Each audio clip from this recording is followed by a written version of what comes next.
تو شیخ کبیر نے کہا کہ ٹھیک ہے، وہ بھی ولی ہے، ان کا وار خالی نہیں جائے گا۔ انہوں نے کہا کہ میں مر کیوں نہیں جاتا، میں مروں گا ضرور، لیکن پہلے وہ مریں گے، اس کے بعد پھر میں مروں گا۔ کہا صاحبزادے یہی ہوں گا۔ یہ وہ شیر کا بچہ تھا جو ان کے لیے کافی ہو گیا۔ اسی عالم میں حضرت مخدوم اشرف نے کچوچا میں اسلام کی تبلیغ کا سلسلہ شروع کیا۔ ایک جادوگر تھا اس وقت کچوچا میں، بڑا چرچا تھا اس کا صاحب، کئی سو اس کے چیلے چپاٹے تھے۔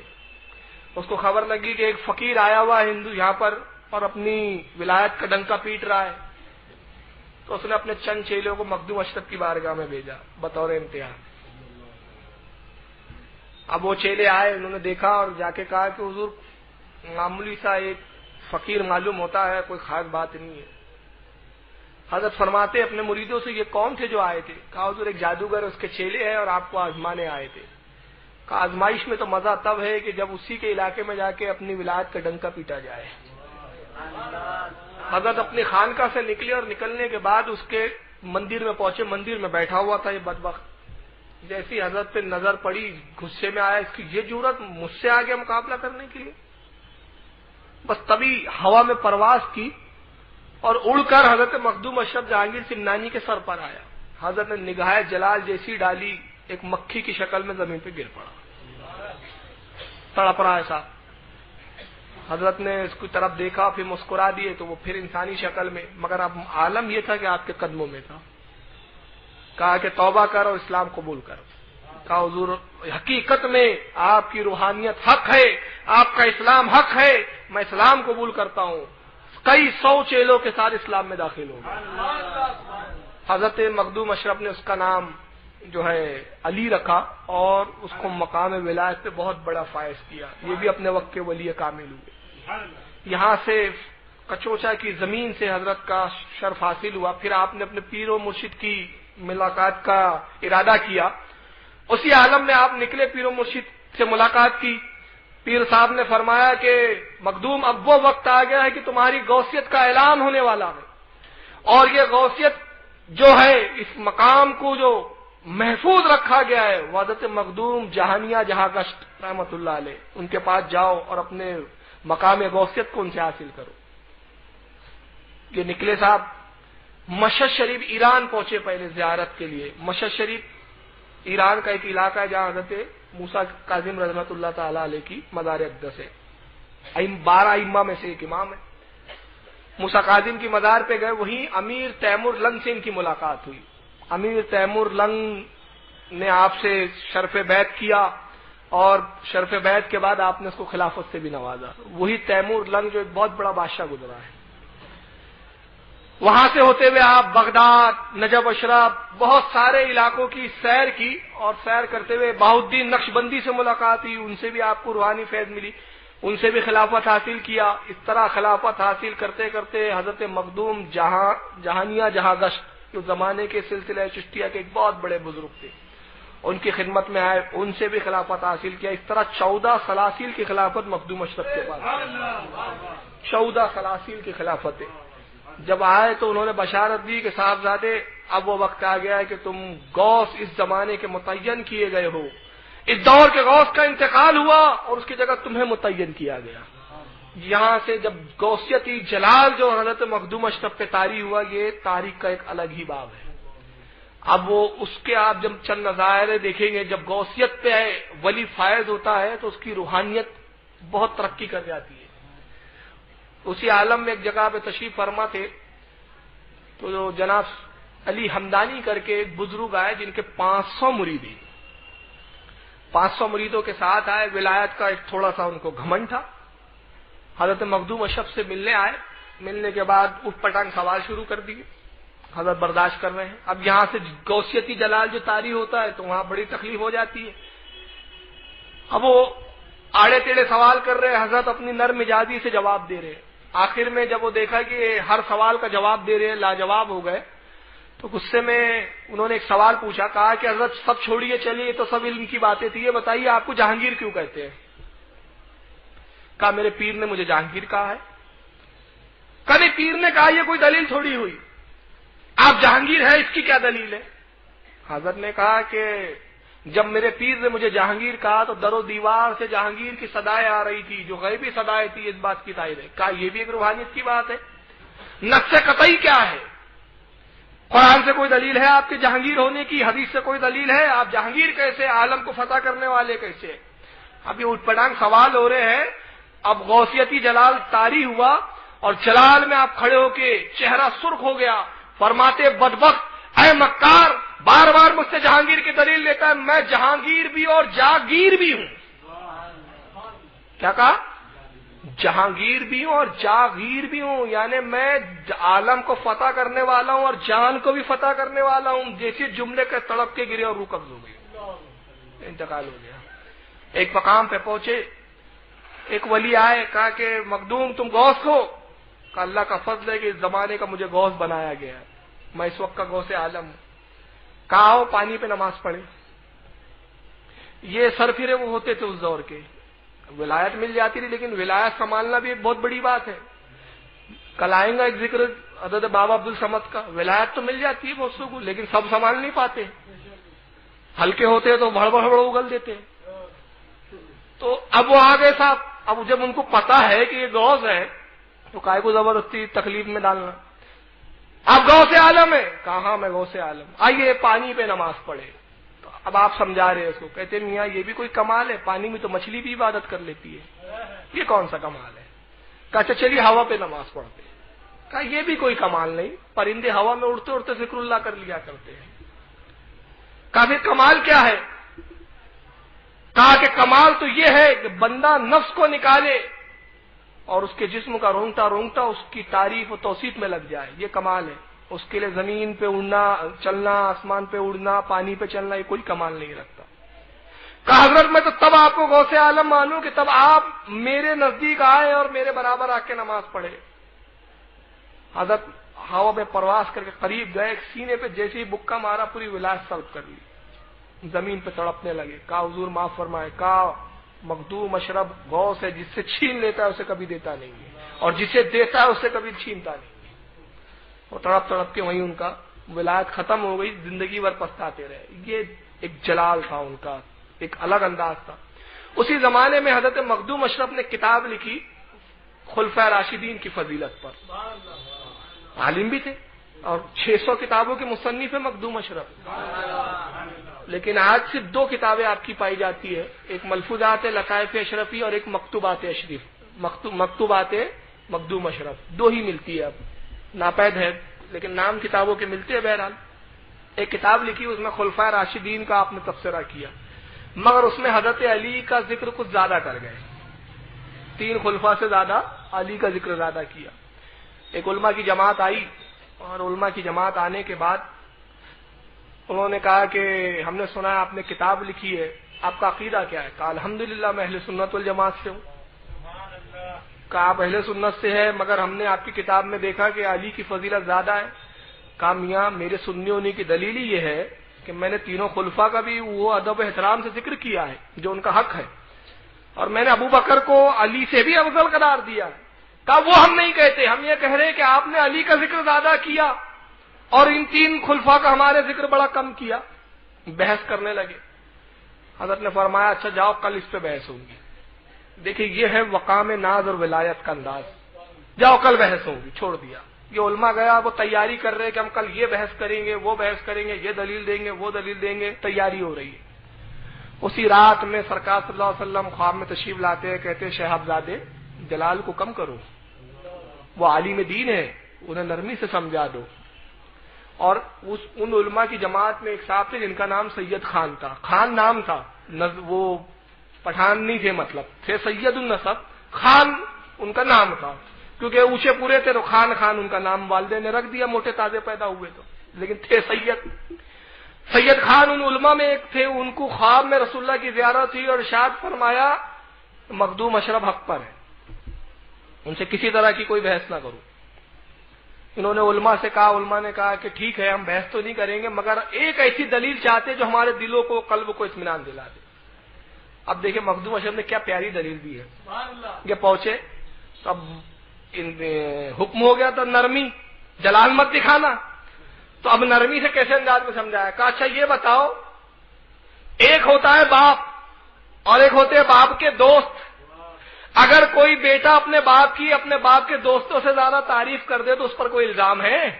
کہا نہیں، علی میرے باپ ہے اس لیے میں نے زیادہ تعریف کی ہے. کیا دلیل تھی؟ اور ابو بکر، عمر، عثمان میرے باپ کے دوست ہیں اس لیے میں نے ان کی بھی تعریف کی، لیکن میرے باپ جو ہے وہ علی ہے اس لیے میں نے ان کی زیادہ تعریف کی. علماء مطمئن ہو گئے، کہا آپ کا حق ہے کہ آپ اپنے جد امجد کی تعریف خوب بڑھ چڑھ کے کریں. تو یہ بھی ایک عرفانی اور نرم والا انداز تھا. جلال آتا تھا تو جلال کا ایک نرالا انداز مخدوم اشرف کا، اور جب عالمانہ انداز میں سمجھانے آ جائے تو ایک الگ منصب ہوتا تھا سرکار مخدوم اشرف کا. ایک اور منصب دیکھیے آپ، یہ تو عالمانہ وقار تھا. آپ کے ہاں ایک بلی تھی صاحب، آج اس کی مزار بھی حضرت کی مزار کے کچھ دور پر ہے. اس کا نام ابھی ذہن میں نہیں آ رہا بلی کا، میرے کتابوں میں آیا ہے، تاریخ میں لطائف اشرفی وغیرہ میں اس کا ذکر کیا گیا ہے.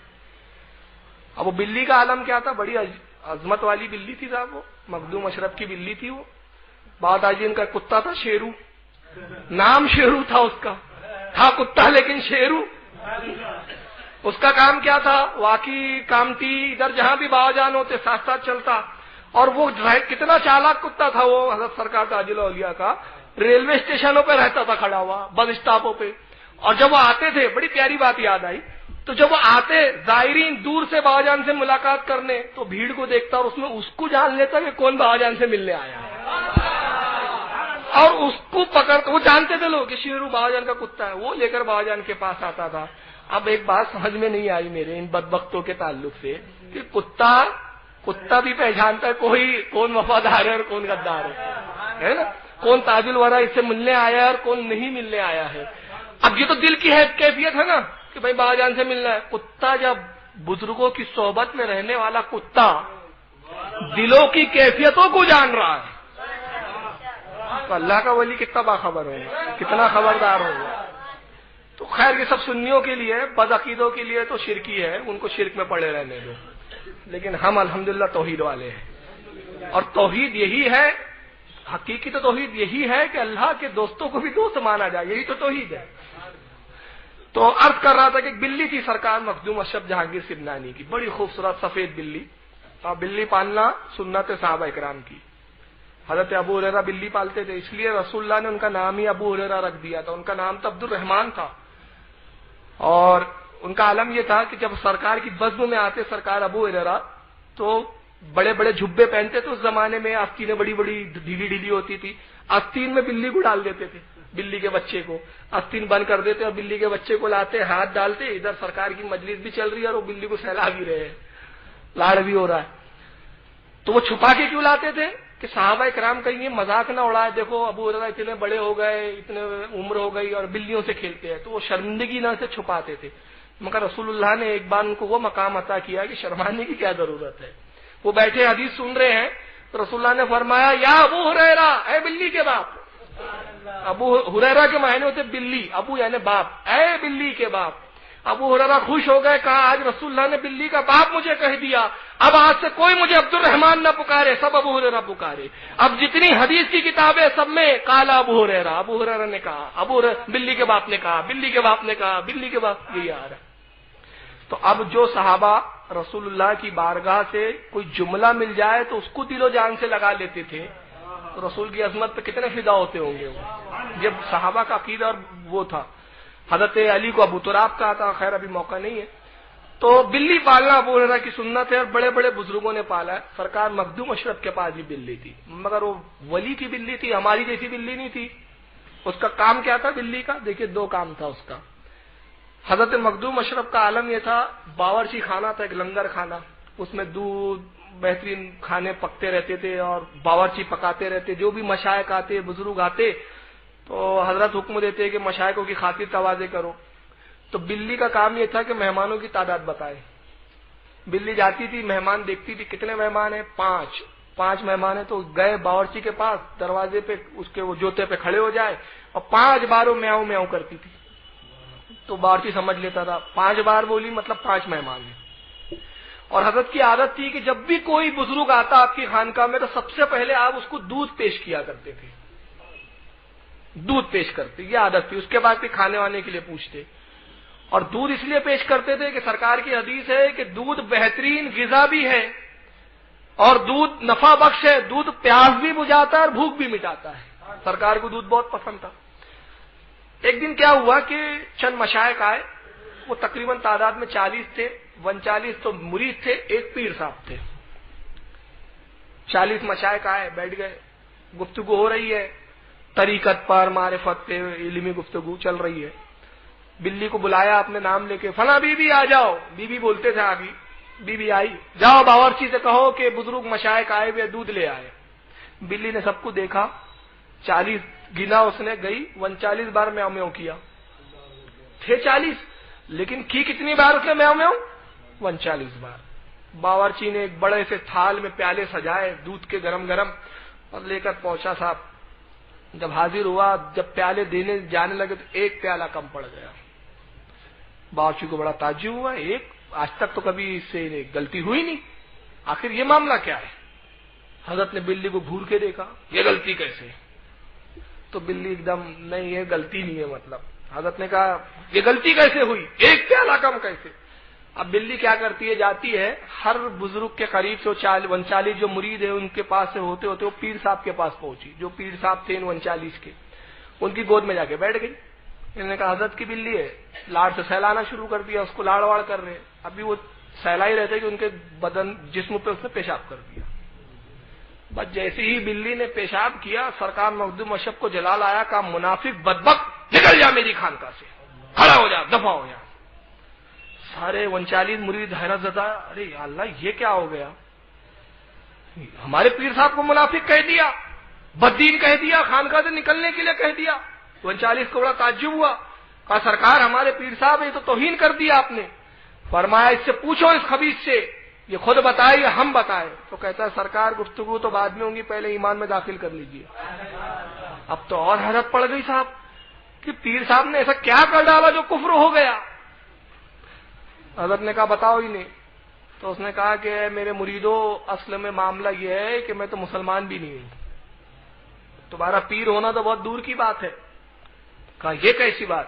کہا معاملہ یہ ہے کہ میں ایک بہت بڑا یہودی ہوں اور یہودی راہب ہوں۔ ایک مرتبہ میں ایک کتاب پڑھ رہا تھا تو میں نے اس کتاب میں، آسمانی کتاب تھی، اس میں پڑھا کہ نبی آخر الزماں صلی اللہ تعالی وسلم کی امت کے اولیاء اکرام کا یہ عالم ہوگا کہ وہ اولیاء تو اولیاء، ان کی بارگاہ کے جو جانور ہوں گے وہ بھی مقام ولایت پر ہوں گے، اور وہ دلوں کے نفاق اور کفر کو پہچان لیا کریں گے۔ شیرو بھی پہچانتا تھا نا، آگے تھا، وہ دلوں کے نفاق، یہ کافر ہے، یہ ایمان والا ہے، یہ کافر ہے، یہ پہچان لیں گے، وہ نبی کی امت کے اولیاء کرام کے جانور وہ ہوں گے۔ مجھے بڑا تعجب ہوا کہ کفر کا تعلق دل کے اندر ہے، کون نفاق ہے، کون مومن ہے، کون کافر ہے تو دل میں چھپا ہوتا ہے، اس کو بھلا کوئی کیا جان سکتا ہے؟ یہ کیسی تعجب خیز بات ہے۔ چنانچہ میں نے اس بات کی صداقت کے لیے بہروپ اختیار کیا، مسلمانوں کا لباس اختیار کیا، داڑھی بڑھائی، قرآن پڑھا، عربی سیکھی، اور اس کے بعد میں پیر مشہور ہو گیا، لوگوں کو مرید کرتا پھر رہا ہوں اور ہر بزرگ کی خانقاہ میں جاتا تھا۔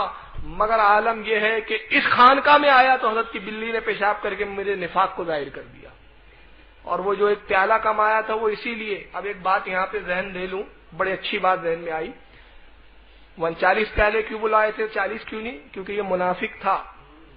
جانور بھی سمجھتا ہے کہ غدار دین جو اس کو کھلایا نہیں جاتا، اور آپ اپنے گھر میں بددین کو کھلا رہے، یا اللہ کب سدھریں گے آپ؟ میرے سمجھ میں نہیں آتا۔ بلیوں سے بھی گئے بیتے ہو گئے ہم لوگ، شیرو سے بھی گئے بیتے، وہ شیرو کتا اس کی بھی قبر ہے غازی شریف میں ڈیک کے پاس۔ تو ہم اپنے گھر میں 11ویں غوث پاک کی بلا رہے غدار غوث اعظم کو، آپ بھی آئیے کھائیے، اور بہانہ کیا ہے؟ نہیں صاحب کیا بھروسہ یہ 11ویں کھا کے، بریانی کھا کے سدھر جائے؟ ابے بدبخت، اس کو سدھرنا ہوتا تو پہلے ہی سدھر جاتا۔ یہ نمک حرام ہے، رسول کا کھا کھا کے نہیں سدھرا تو ایک غوث کا کھا کے کیا سدھریں گا؟ اعلیٰ حضرت فرماتے تیرا کھائے اور تیرے غلاموں سے الجھے ہے منکر عجب کھانے قرانے والے۔ اب یہ رسول کے صدقے کھا رہے، رسول کا ٹکڑے کھا رہے، تب نہیں سدھر رہے تو غوث کا کھا کے کیا سدھریں گے؟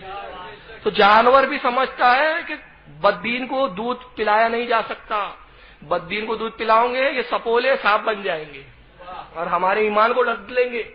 اس لیے کچھ بلیوں سے ہی سبق سیکھو. اس بلی کا انتقال ہو گیا. کیسے ہوا دیکھیے. بڑی پیاری بلی تھی سرکار مخدوم اشرف کی, کافر کے کفر کو پہچان لیتی تھی. ایک دن چند مشائخ آئے, سرکار مخدوم اشرف نے فرمایا جاؤ بولو پیالے لانے کے لیے باورچی کو, دودھ لائے کر کے. بلی پہنچی, باورچی صاحب دیگ گرم کر رہے تھے. اتفاق سے ایک چھپکل اس دودھ کے کڑاؤ میں گر گئی.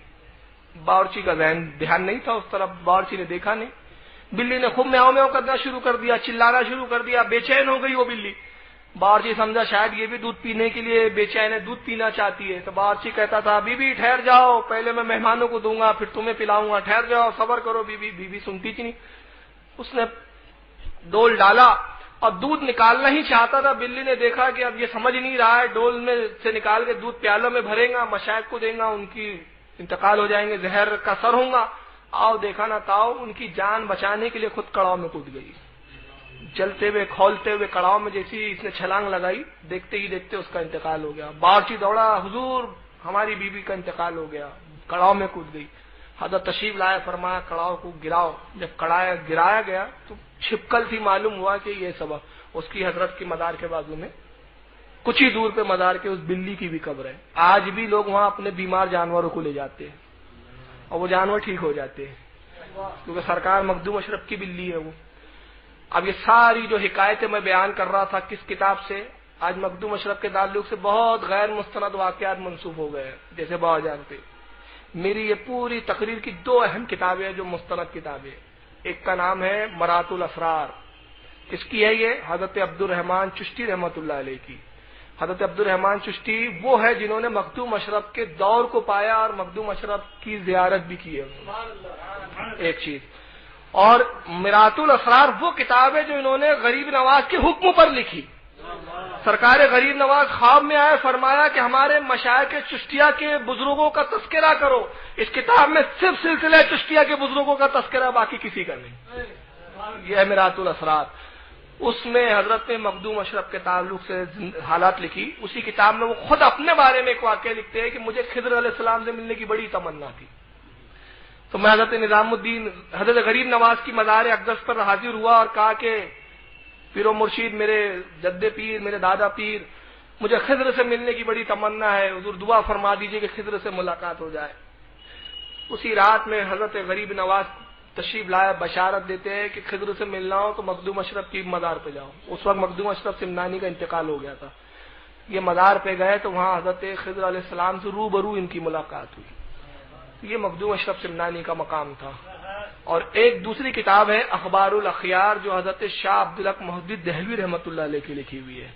اس کے علاوہ اور بھی چند کتابوں میں مخدوم اشرف سمنانی کے واقعات ملتے ہیں. آپ کے ایک مرید خاص تھے جن کا نام تھا سید علی حمدانی. حمدانی ان کی نسبت تھی. یہ وہ واحد مرید ہے آپ کے جن کو ساتھ لے کے حضرت مخدوم اشرف پورے عالم کی سیر کی ہے انہوں نے. اور اللہ تعالیٰ نے, اب دیکھیے ایک چیز ہوتی ہے, غوث اعظم غوثیت کبریٰ پر فائز تھے, یہ غوثیت صغریٰ ہے. مطلب ہر غوث غوث اعظم کا نائب ہوتا ہے. اور اعلیٰ حضرت فرماتے ہیں کہ سرکار غوث اعظم کی غوثیت کبریٰ کا یہ عالم ہے کہ سرکار غوث اعظم سے لے کر امام مہدی تک یہ پورا دور غوث اعظم کا ہے.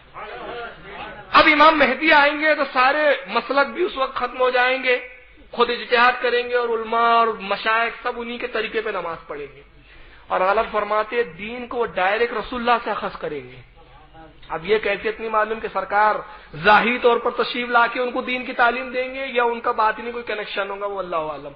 لیکن حضرت امام مہدی رضی اللہ تعالیٰ ڈائریکٹ لیں گے. لیکن یہ پورا دور جو امام مہدی تک ہے یہ غوث اعظم کا ہے. اور کوئی ولی اس وقت تک ولی نہیں بنتا جب تک غوث اعظم اس کی ولایت پہ دستخط نہ فرمائے. یہ ہے غوثیت کبریٰ, جب تک ان کی غوثیت کا اقرار نہ کر لے. اور مخدوم اشرف جتنے الگ الگ غوث ہے یہ سب غوثیت صغریٰ ہے, چھوٹی غوثیت ہے اپنے اپنے زمانے کے, یہ اپنے زمانے کے. لیکن غوث اعظم قیامت تک کے لیے غوثیت پہ مقام پر ہے نا. یہ ایک چیز سمجھ میں آ گئی آپ کی. تو حضرت مخدوم اشرف سمنانی رحمۃ اللہ علیہ غوثیت. اب غوث اعظم غوثیت کبریٰ پہ تو مقام کیا تھا؟ آپ فرماتے میں دنیا اور عالم کو ایسے دیکھتا ہوں جیسے ہتھیلی پہ رائی کا دانا. یہ غوثیت کبریٰ ہے. اور غوثیت صغریٰ کیا ہے کہ یہ عالم ان پہ ظاہر کیے گئے اور حکم دیا مخدوم جاؤ اور ان عالموں کو اپنی آنکھوں سے دیکھو. وہ پوشیدہ عالم جو چھپے ہوئے ہم سے، وہ عالم جو ہماری نگاہوں پہ ظاہر نہیں ہے۔ اور غوث اعظم کو جانے کے لیے نہیں کہا گیا، کہا بغداد میں بیٹھو اور رائی کے دانے کی طرح دیکھو۔ یہ بہت اونچا مقام ہے، لیکن غوث حضرت مخدوم اشرف سے فرمایا کہ عالم کی سیر کرو۔ انہوں نے سید علی ہمدانی اپنے خاص مرید خاص کو لیا اور لینے کے بعد یہ سیر کی۔ اللہ تعالیٰ نے ان پر وہ عالم منکشف فرمائے، وہ عالموں کو ظاہر کیا جو آج ہماری نگاہوں سے پوشیدہ ہے۔ وہ تمام سفر کے حالات حضرت مخدوم اشرف نے لطائف اشرفی میں قلم بند فرمائے کہ وہ اللہ تعالیٰ نے انہیں کیا کیا دکھایا۔ اتنا وقت نہیں ہے کہ وہ پوری تفصیل ایک ایک بتائی جائے، المختصر 2-3 باتیں دیکھ لیجیے اور اس سے آپ کو اندازہ ہو جائے گا کہ رب تبارک و تعالیٰ نے کیسی کیسی مخلوق پیدا کی ہے۔ صرف انسان ہی ایک مخلوق نہیں ہے اس زمانے میں۔ اور اللہ ایک شاعر کہتا ہے، بڑا مشہور شعر ہے کہ وہ ہر عالم کی رحمت ہے کسی عالم میں رہ جاتے۔ کون؟ سرکار صلی اللہ علیہ وسلم۔ وہ ہر عالم کی رحمت ہے کسی عالم میں رہ جاتے، یہ ان کی مہربانی ہے کہ یہ عالم پسند آیا۔ تو ایسے کئی عالم ہیں، قرآن نے کہا 18,000 عالم ہم نے پیدا کیے، 18,000، یہ دنیا بھی ایک عالم ہے۔ تو چند 18,000 میں سے چند عالم حضرت مخدوم اشرف جہانگیر سمنانی پہ ظاہر کیے گئے۔ فرماتے ایک عالم میں ایک مقام پہ ہم پہنچے تو میں نے ایک عجیب و غریب منظر دیکھا۔ کیا منظر تھا؟ درختوں میں پھل اگے ہوتے ہیں لیکن ان درختوں میں انسان اگے ہوئے تھے۔ انسان جیسے پھل اگے ہوتے ہیں ویسے درختوں میں انسان اگے ہوئے۔ انہوں نے ہمیں دیکھا تو بڑا تعجب کیا کہ یہ کون سی مخلوق ہے جو چل رہی پھر رہی ہے، ہم اپنی شاخوں سے منسلک ہیں، درختوں کی شاخوں سے جڑے ہوئے ہیں۔ حضرت مخدوم اشرف فرماتے ہیں کہ ہم کچھ دیر وہاں ٹھہر گئے تاکہ دیکھیں کہ یہ جیتے کیسے ہیں، ان کے زندگی کا اسباب کیا ہے، ان کی زندگی کا سبب کیا ہے۔ تبھی ہم نے دیکھا کہ چند پرندے آئے، ان کے منہ میں کچھ پھل تھے، انہوں نے درختوں میں بیٹھ کے پھل کھایا اور کچھ پھل گرا دیا۔ اور اس واقعے کو صحائف اشرفی میں حضرت سرکار اشرفی میاں رحمت اللہ علیہ نے بھی لکھا ہے۔ سرکار اشرفی میاں اعلی حضرت کی ہم عصر اعلی حضرت کے ساتھ کے دور کے ملاقاتیں ہوئی ہیں ان کی، اس کو بھی لکھا ہے انہوں نے۔ لطائف اشرفی میں خود مخدوم اشرف نے بھی اپنا سفر نامہ تحریر کیا ہے۔ تو کہتے ہیں کہ پرندے آئے، انہوں نے پھل کھایا، پھل گر گئے۔ گرنے کے بعد وہ شاخوں سے ایسے بڑے پھلوں کو اٹھایا، وہ میووں کو اٹھایا اور کھانے لگ گئے۔ کھانے کے بعد انہوں نے غلاظت کی تو پھر ایک دوسرے پرندے آئے، انہوں نے ان غلاظتوں کو کھا کے صاف کر دیا۔ اس طرح ان کی زندگی کا دور چلتا تھا۔ پھر ایک عالم کا ذکر فرماتے ہیں کہ میں ایک اور مقام پہ پہنچا تو وہاں میں نے صرف عورتوں کو پایا، مرد تھے ہی نہیں وہاں۔ انہوں نے ان کو عجیب و غریب مخلوق سمجھا اور پکڑ لیا، پکڑ کے اپنے بادشاہ کے پاس لے گئے تو بادشاہ بھی عورت، ملکہ بھی وہ عورت۔ ان کو بڑا تعجب ہوا، یہ عجیب انسان دکھ رہے ہیں، ان کی شکل و صبح، انہوں نے کبھی مرد دیکھا ہی نہیں تھا۔ اور حضرت مخدوم اشرف اس بات پہ تعجب کر رہے ہیں کہ انہوں نے کبھی ایسا ملک ہی نہیں دیکھا تھا جہاں مرد نہ ہو، حسین و جمیل عورتیں۔ حضرت فرماتے کہ مجھے ملکہ کے پاس لے گیا تو وہ عجیب و غریب زبان بولتے رہے جو ہماری سمجھ میں نہیں آتی تھی۔ تو اللہ کی بارگاہ میں انہوں نے دعا کی کہ مالک مولا مجھے ان کی زبان عطا فرما، تو الہامی طور پر وہ زبان عطا ہو گئی۔ تو اب گفتگو کی آپ نے تو کہا کہ ہم انسان ہیں اور کسی اور عالم کے ہیں، یہ ہے تعارف ہوا۔ تو انہوں نے بھی کہا ہم عورتیں ہیں، ہم اسی طرح کی ہماری مخلوق ہے ہم۔ آپ نے فرمایا کہ مجھے تعجب ہوا کہ ہمارے ہاں نسل کا جو ذریعہ چلتا ہے، قومیں جو چلتی ہے، وہ مرد اور عورت کے تعلقات سے معاملہ ہوتا ہے۔ تمہارے صرف عورتیں، تو تم پیدا کیسے ہوتے ہو، تمہاری نسل و افزائش کیسے ہوتی ہے، تمہارا سلسلہ کیسا بڑھتا ہے؟ تو انہوں نے کہا کہ آپ بڑے اچھے موقع پہ آئے، 2 دن قیام کیجئے، 2 دن کے بعد وہ موقع آنے والا ہے کہ جب ہماری نسلیں بڑھتی ہے، آپ رکیے اور اپنی آنکھوں سے دیکھیے۔ سرکار مخدوم اشرف جہانگیر سمنانی فرماتے کہ میں نے 2 دن وہاں قیام کیا، دوسرے دن مجھے رات کے وقت اس میں سے ایک قنید آئی، کہا کہ آپ چلیے۔ ہم گئے تو میں نے دیکھا کہ ایک جنگل تھا، وہاں ویرانے میں وہ ساری عورتیں جمع ہو گئی اور ایک تالاب تھا، چاند اپنے شباب پر پوری روشنی بکھیر رہا تھا، یہ ساری عورتیں اس تالاب میں اتر گئی، اور جب اتری تو سیدھی سادھی عورتیں تھیں، جب باہر نکلی تو سب حاملہ تھی۔ اللہ تعالیٰ نے اس پانی میں وہ تاثیر پیدا کر دی تھی جس سے ان کے حمل قرار پاتے تھے، وہ ایک مخصوص رات آتی تھی۔ جب یہ نکلی تو حاملہ تھی، ان کی رانی نے کہا کہ حضرت یہ سب اب حاملہ ہو گئی اور اب اس سے جو نسل ہوں گی وہ بھی عورت ہی ہوں گی، اور وہ بھی جب بڑی ہوں گی تو اسی طرح ان کا معاملہ ہوگا۔ تو اس طرح کے ایسے عجیب و غریب عالم حضرت مخدوم اشرف جہانگیر سمنانی پہ ظاہر فرمائے گئے، اتنے بڑی یعنی غوثیت کے اس مقام پہ آپ فائز تھے. آپ نے کئی سال بڑی طویل عمر ہوئی حضرت مخدوم اشرف کی, 100 سال سے زیادہ تجاوز آپ کی عمر نے کیا. جب آپ کے وصال کا وقت آیا تو آپ نے اپنے مریدوں کو جمع کیا, فرمایا میرے لیے قبر کھودو. مرید رونے لگے, فرمایا غم نہ کرو, باخدا تم میری قبر پہ مرنے کے بعد بھی آؤں گے تو ویسے ہی فیض پاؤں گے جیسے زندہ حالت. اور اس کو وہی میرات الاسرار میں انہوں نے لکھا ہے کہ حضرت نے فرمایا کہ تم میں جو میری قبر پر آئے تو وہ 3 روز حاضری دے اور اپنی مرادوں کا ذکر کرے, اگر اس کی وہ مراد پوری نہ ہو تو بروز قیامت میرا دامن پکڑ لے. یہ دعویٰ کیا حضرت نے. قبر کھودی گئی. آپ نے فرمایا لوگوں جانتے ہو بخدا اللہ تعالیٰ نے مجھے اختیار دیا کہ میں چاہوں تو اور رہوں, لیکن میں اپنے رب کی ملاقات کو پسند کر رہا ہوں. قبر کھودی گئی. نکاح نہیں فرمایا تھا, میں آ رہا ہوں ابھی. قبر کھودی گئی. حضرت مخدوم اشرف جہانگیر سمنانی قبر میں خود تشریف لے گئے اور ایک رات اس قبر میں آپ بیٹھ کے چراغ کی روشنی میں کچھ لکھتے رہے. ایک رات قبر میں ہی بیٹھ کر لکھ رہے ہیں. صبح ہوئی, صبح بھی آدھا دن تک لکھتے رہے اور پھر آدھے دن کے بعد آپ باہر تشریف لائے. مریدوں سے کہا کہ ایک ہم نے کتاب لکھی ہے, اور جب میں اپنی قبر میں گیا تو میں نے اس قبر میں کتاب لکھی اور قبر کے جو کچھ حالات ہونے والے ہوتے بندوں کے ساتھ وہ سب مجھ پہ ظاہر کیے گئے جو میں نے قلم بند کر دیے. وہ کتاب آج ملتی نہیں حالانکہ, لیکن اس کا نام موجود ہے. بہرحال راحل مرشدین اس طرح کا اس کا نام ہے. وہ کتاب آپ نے ترتیب دی. تو اس کے بعد آپ بستر علالت پر آئے اور آپ نے فرمایا کہ میں ایک وصیت کرتا ہوں تمہیں. وہی تھی میں نے کہا تھا کہ جس کو بعد میں بیان کروں گا علم کے تعلق سے. مریدین نے کہا کہ حضور وصیت فرمائیے. کہا وصیت یہ ہے کہ مجھ سے دینی مسائل پہ گفتگو کروں. مرید رونے لگے. کہا سرکار کوئی مسائل پہ گفتگو کرنے کا موقع ہے؟ آپ کی سختی, آپ کی اس عالم کو دیکھ کے ہم اس لائق ہی نہیں ہے کہ دین پہ گفتگو کرے. کہا نہیں, دین پہ گفتگو کرو, اور میں وصیت کرتا ہوں کہ جب تم میں سے کوئی گناہگار مرنا چاہے مرے تو اس کو چاہیے کہ وہ دینی مسائل کو گفتگو کرتے ہوئے انتقال کر جائے. چاہیے کہ دینی مسئلہ چھیڑتے رہے اور اسی عالم میں اس کے اوپر باز ہو جائے. مسائل چھیڑو دین کے, وہ مسئلہ ایسا ہے, یہ مسئلہ ایسا ہے, رسول اللہ کی حدیث یہ ہے, وہ حدیث ایسی ہے. مریدوں نے پوچھا حضور اس کی وجہ کیا ہے؟ فرمایا اس کی وجہ یہ ہے کہ رسول اللہ کو تم نے ارشاد نہیں سنا کہ جو شخص دین کی طلب میں نکلتا ہے تو وہ غازی ہے, اور دین کی طلب میں جب وہ انتقال کرتا ہے تو اس کا حشر بروز قیامت شہیدوں کے ساتھ ہوگا. تو میں چاہتا ہوں کہ میرا حشر شہیدوں کے ساتھ, اسی لیے دین کے مسائل کے ذکر کرتے ہوئے انتقال کر جاؤ. حضرت سرکار مخدوم اشرف جہانگیر سمنانی کا 28 محرم الحرام کو وصال ہوا. آپ کا 100 سے زیادہ سال کی عمر ہوئی. آج بھی آپ اپنی قبر مبارک میں حیات ہے, سلامت ہے, زندہ ہے, اور آپ کی وصیت خود ہے کہ مجھ سے مانگے. کیوں مانگے؟ کیونکہ میں سنتا ہوں, میں دینے پہ قادر ہوں. مجھ سے مانگو تو میں عطا کروں گا. اور کیوں عطا کروں گا؟ ایک بات بڑی مسئلہ چلا تھا کہ ولی زندہ ہے, اس کا کیا ثبوت ہے؟ بھائی شہید زندہ ہے یہ تو سمجھ میں آتا ہے. قرآن نے کہا وَلَا تَحْسَبَنَّ الَّذِينَ قُتِلُوا فِي سَبِيلِ اللَّهِ أَمْوَاتٌ بَلْ أَحْيَاءٌ. جو اللہ کی راہ میں شہید کیے جائیں انہیں مردہ نہ کہو, وہ زندہ ہے. عند ربہم یرزقون, اور رب سے ان کو رزق دیا جاتا ہے. تو یہ تو ہوئی شہیدوں کے بارے میں. ولی کیوں زندہ ہے؟ تو اس کا 2 نقطے آپ سماعت کر لیں. ایک جو ہے وہ قرآنی ہے, شریعت کے ساتھ دلائل سے مدین ہے, اور ایک جو ہے وہ عشق میں ڈوبا ہوا ہے.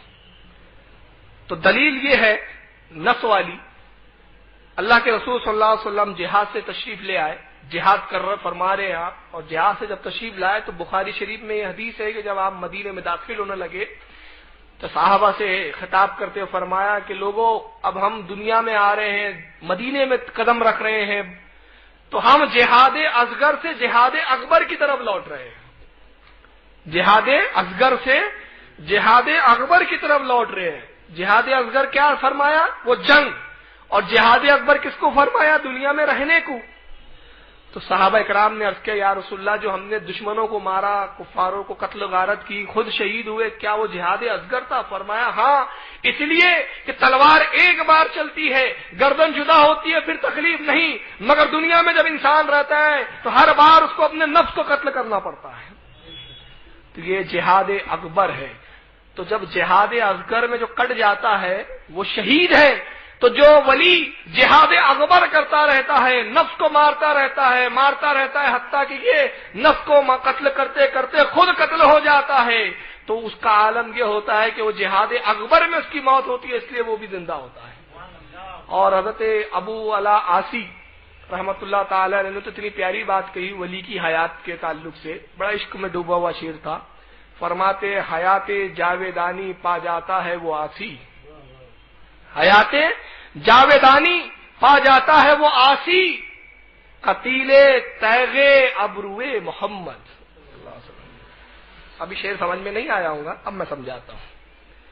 ایک کا قتل ہونے والا کیسے شہید زندہ ہے، یہ طے ہے، قرآن سے ثابت ہے۔ تو شہید زندہ ہوتا ہے مگر کب؟ جب شہادت ہو جائے، شہادت کے بعد زندگی ہے۔ اور شہادت کے لیے کیا چاہیے؟ تلوار کا وار، تلوار چلی، گردن کٹی، شہید ہو گیا، اب زندگی جاویدانی، زندہ جاوید ہو گیا۔